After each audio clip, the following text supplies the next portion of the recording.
Alrighty, 210 Boxing TV. Here we are with Robert Garcia. Fresh off of Anthony Joshua's fight. Just talk a little bit about the fight. How was the camp and how was everything? And how'd you think about the fight? It was good, bro. Honestly, everything in camp went well. I could probably say, since the fight got postponed a couple times, because at first it was scheduled to be early in the year, and then it got moved to July, then August. So it could have been a couple months a little bit too long, but that's boxing, It's boxing. It's not anything new that happens in boxing. So we got to be prepared for all that. But it was a good camp. Everybody in camp was great. Everybody we made those extra weeks or months made us a lot closer. Everybody became really good friends with everybody. Because there was I was new in camp. There was guys that have been there in previous camps, but me and a couple other guys that were part of the team were our first time. So we all got along, and it was good. It was a good experience. Do you feel like Joshua he at least had a plan this fight? The ninth round, it seemed like he was actually pressuring, throwing body shots, getting to Usyk, but in the 10th round, Usyk came back and started dominating. See, that's what we have to be. We have to be, I could say like give credit to who deserves credit. I think Anthony was doing really good. Ninth round, almost pulled it off. Went to the body a lot, and even before that, if we go back to the fight, I think he was doing really good, controlling the fight with a jab and having Usyk on the outside. I think he did that very well, and that was something we trained to do. And then when he pressured, he almost pulled it off, man. But we also have to give credit to Usyk for being able to lose a round the way he did, where everybody could have thought he's done. Yeah. Anthony's going to win by knockout, but he came back in the next round stronger. Like he didn't let that dominate him. You know what I mean? So he was strong mentally. So we gotta give him credit. We gotta give him credit for that. He was in great shape. But we also have to give credit to Anthony for like nobody really thought Anthony could be that close to winning. Very few thought. I thought he could. My dad was in camp with us for a couple of weeks, and Mikey, we said, he could win. He could win, and we were winning. But the fight was pretty much decided in the last 3 rounds. And you got to give credit to Usyk for what he did. He did the right thing, and he finished strong. Are you gonna move? Are you gonna work with Joshua again, or do you have any news about that, or how that's gonna work out? We just we're still talking to the team. We had a Zoom meeting with everybody, talked about the future and everything. So as of right now, it looks like yes, it is. I personally, being in boxing for so long and so many years and prepared so many world title fights, I think and I advised that camps shouldn't be that long.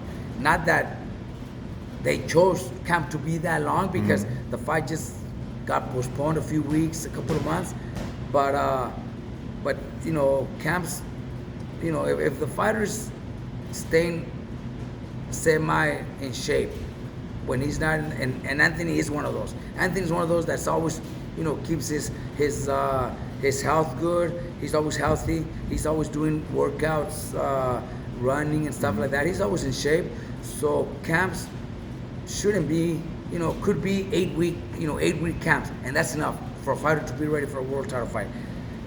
If the fighter's totally out of shape, well, yeah, then we need 3 to 4 months. But when a fighter stays in shape and comes into camp semi-ready, 8 weeks is all we need, for camp. So I did recommend that. I also recommended, a camp in the United States. Boxing is different. Let's talk about that real quick. In the UK, and let's just be honest, guys, they don't get that much sparring like they would here. If you're from California or Texas, you're gonna spar with somebody black, This somebody was, you know, Mexican. this You're was gonna my first spar with a camp lot of different Anthony, guys. and that's one thing that I learned. You know, camps are different. You know, camps are different, and you know, the few fighters that have changed their training camps from the UK to the United States. You know, they say to America, but to us, America is the whole Yeah. the whole continent. You know, to us is United States. The United States. You know, like Amir Khan, who did a lot of camps here, did a lot of training at Wildcard. He got a lot of good sparring, so he was able to adapt. You know, the heavyweight, what's his name, that trained with the man Stewart. Lennox Lewis. Lennox Lewis, but you know, Lennox Lewis is also from Canada. You know, some people say he's from Canada. He's, you know, so you know, there was a difference too with him. I think it's just different. You It's think different. Joshua should make a move here? Like So, it'd be you best know, if he trained here, Training maybe. camps, at least. You know, that's I recommended that. You know, I don't know. You know. If he was to get 8 to 12 weeks here, you feel like You know that'd be a what? major difference? He's very talented. You know, he started. I didn't even know that. I learned that when I was in camp with him, that he started boxing at 18.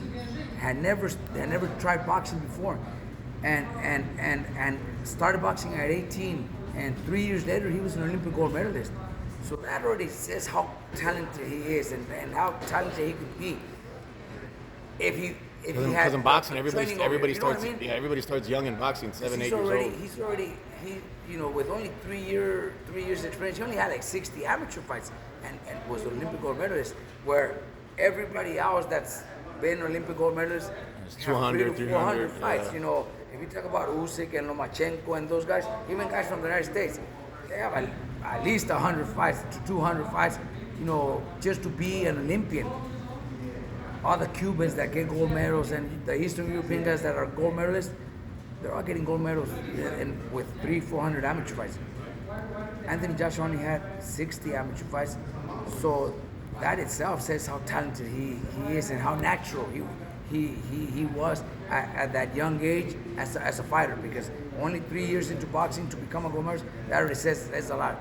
So I did recommend that, you know, a training camp, you know, with the right sparring and just the atmosphere, the training around world-class fighters, you know, the motivation, the pushing each other, you know, like right now in this case, you know, who has a fight coming up with, you know, on Canelo's card, Bam. He's in the gym, and all these other guys that are still fighting 4, 6, 8 rounds, They get to see him. They see Bam training, so they want to train as hard. They want to train harder. They want to spar with him and they want to beat him. You know, even though they're all friends, they all support each other. They want to be as good as him. Or we just had last week, and I think they're gonna start coming back next week. Luis Neri Yeah, he was sparring with Bam. I saw that. came to Yeah. spar with Bam. So for Bam, that's That's good work. Luis Neri's a bigger name. Power, strong, southpaw too. Bigger guy, because he fights at 122. Tremendous power, already champion, you know, former champion, a star. So for Bam, that motivates him to go out there and do good against Luis Neri. So that's what I mean, you know, where you're gonna get competition. You're gonna get guys that want to kick your ass, and if you don't do good, they are gonna kick your ass. If Bam gets lazy and lacks off, Yeah. and all these younger guys like Cardenas or Dan Panterita, they're gonna kick his ass if he doesn't you know, defend himself, because they're good, they're Yeah. talented. And same thing with Neri. If Neri doesn't get his boxing in there, Bam's gonna fuck him up if he allows. You know what I mean? Yeah. So it's They don't take no breaks. It's always a competition. You always fighters need that type of sparring. You know, Jose Ramirez, world champion, you know, former world champion, that has been in great fights. But we got guys like Lindolfo Delgado.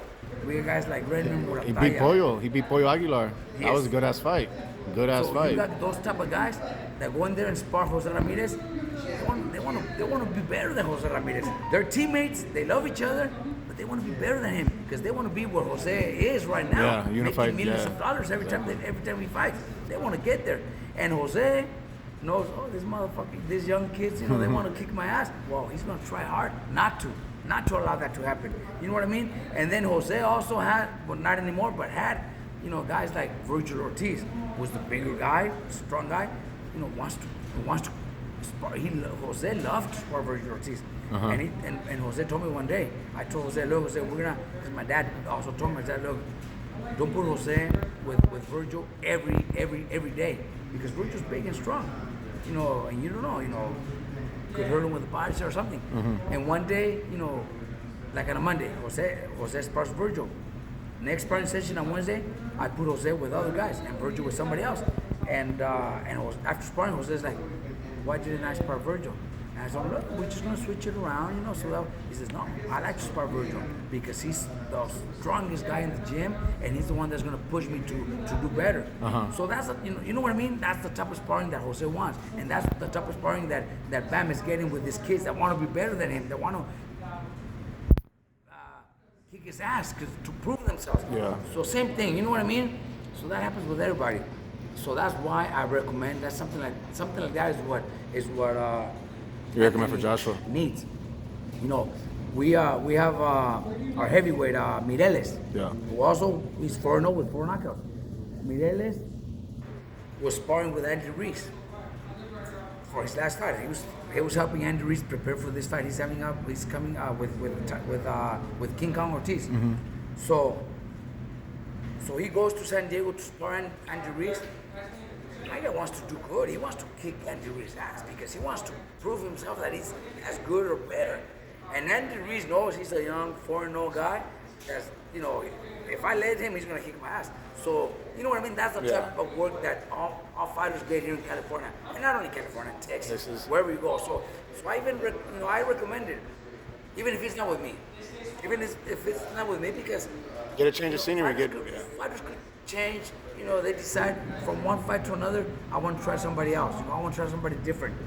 And if it's with somebody else in the United States, it doesn't care. It doesn't matter. You know, wherever it is, they will get good work. They will get better work. And they're gonna have boxers that want to prove that they're as good or better. And that's what world champions need. Competition. They need the young fighters that want to be better, that want to kick your ass, so you don't let that happen, and that makes you better too, and that gives you better shape, your mind, physically, mentally, everything gets better.